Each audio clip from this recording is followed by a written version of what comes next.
kamu bukan orang jahat. Kamu hanya belum mengenal bayanganmu sendiri. Bayangkan kamu sedang bercermin, tapi cermin itu bukan sekadar menampilkan wajahmu yang sekarang. Cermin itu memperlihatkan semua yang pernah kamu sembunyikan. Luka masa kecil yang belum pulih, rasa iri yang kamu tolak, nafsu, kemarahan, kesedihan, dan rasa bersalah yang kamu anggap memalukan. Semuanya muncul dalam refleksi itu, tanpa sensor, tanpa topeng. Inilah yang disebut oleh Carl Jung sebagai The Shadow. The Shadow bukan hanya sisi gelap yang jahat atau negatif. Ia adalah segala aspek dari diri kita yang ditolak, disembunyikan, atau tidak kita sadari karena bertentangan dengan persona kita. Persona adalah topeng sosial yang kita pakai agar diterima masyarakat. Shadow adalah kebalikannya. Bagian diri yang tidak sesuai dengan norma, dengan ekspektasi, dengan apa yang kita anggap sebagai baik dan pantas. Setiap kali kamu berpikir, aku nggak boleh marah, atau aku bukan orang egois, atau aku selalu sabar dan baik, di sanalah shadow mulai tumbuh. Bukan karena kamu jahat, tapi karena kamu manusia. Shadow tumbuh dari penolakan, bukan dari keberadaan itu sendiri. Kita hidup dalam budaya yang menghargai citra. Kita dibentuk untuk tampil baik, sabar, bijak, pengertian, sempurna. Maka sisi-sisi lain yang tidak cocok dengan gambaran itu dibuang. Kita menjadi ahli dalam menyembunyikan, tapi yang disembunyikan tidak pernah benar-benar hilang.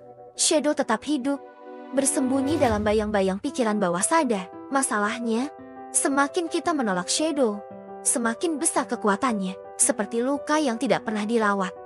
Ia menginfeksi bagian lain dari jiwa. Shadow mulai muncul sebagai kemarahan yang meledak tanpa sebab, sebagai kritik terhadap orang lain yang sebetulnya adalah pantulan diri, sebagai rasa malu yang tidak kita mengerti, atau sebagai kebiasaan menghancurkan diri sendiri.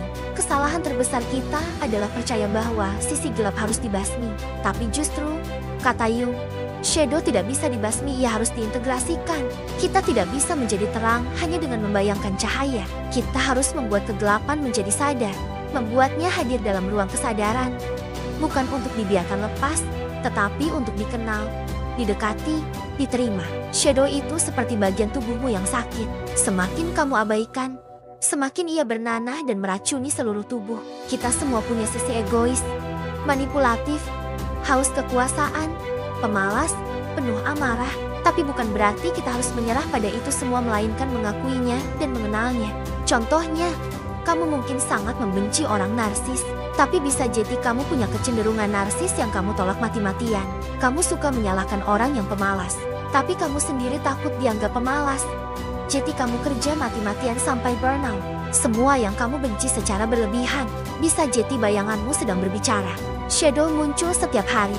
Saat kamu marah ke teman tapi nggak berani ngomong. Saat kamu merasa rendah diri melihat kesuksesan orang lain. Saat kamu merasa harus selalu tampil sempurna di media sosial. Saat kamu membohongi dirimu sendiri hanya agar terlihat kuat. Shadow bukan musuhmu. Ia adalah bagian dari dirimu yang ingin kamu dengarkan. Menghadapi bayangan bukan hal yang nyaman. Justru sebaliknya, ini bisa sangat menyakitkan dan membongkar ego. Tapi tanpa itu, kita akan terus hidup dalam separuh diri. Kita menjadi topeng tanpa isi, persona tanpa jiwa. Ada 5 tahap sederhana namun dalam untuk menghadapi bayangan. Pertama, sadari pola. Kenali emosi atau reaksi berlebihan yang sering muncul.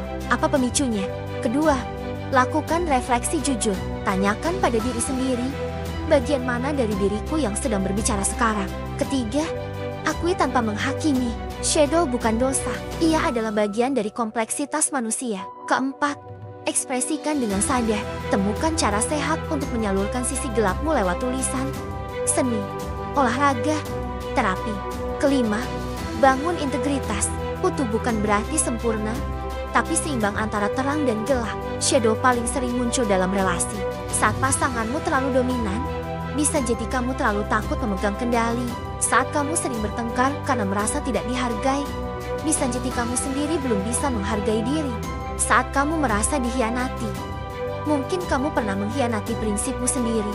Relasi romantik adalah cermin yang jujur. Dalam cinta, semua topeng kita runtuh. Carl Jung percaya bahwa semua yang mengganggu kita tentang orang lain bisa menuntun kita pada pemahaman tentang diri sendiri.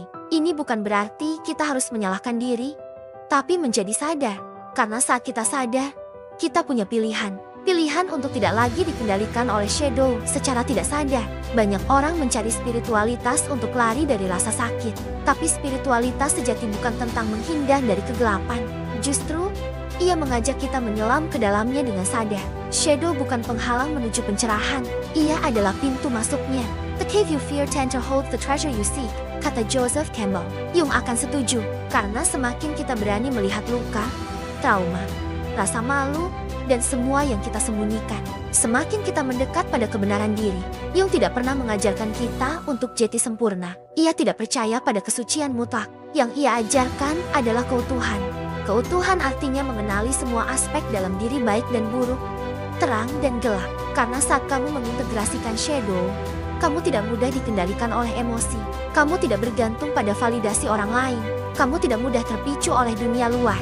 Kamu menjadi versi utuh dari dirimu sendiri. Dan mungkin itulah kebebasan sejati. Sekarang, coba bercermin lagi. Tatap wajahmu baik-baik. Jangan cuma lihat bagian yang kamu suka. Lihat juga sisi yang kamu tolak. Kamu sembunyikan.